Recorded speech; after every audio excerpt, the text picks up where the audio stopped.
Hey everyone, and welcome back to our channel. In today's video, I'll show you how you can turn off auto dubbing on YouTube videos. Let's get started. So for that, first of all, you have to open up YouTube application in your mobile device and then log in to your account. So once you've logged in, YouTube recently introduced auto dubbing, where videos play with automatically generated voiceover in your language. If you rather hear the original audio, here's how you can switch it off.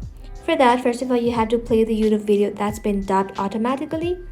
Then tap on the square like icon. Here you will then be able to find audio track. Go ahead and simply tap onto it.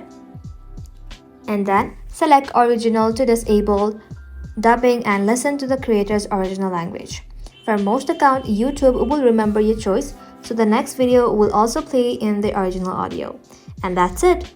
Now you know how you can easily turn off YouTube auto dubbing and go back to original voice. Thank you all for watching. If this video was helpful, leave a like and sub, and I'll see you in the next one.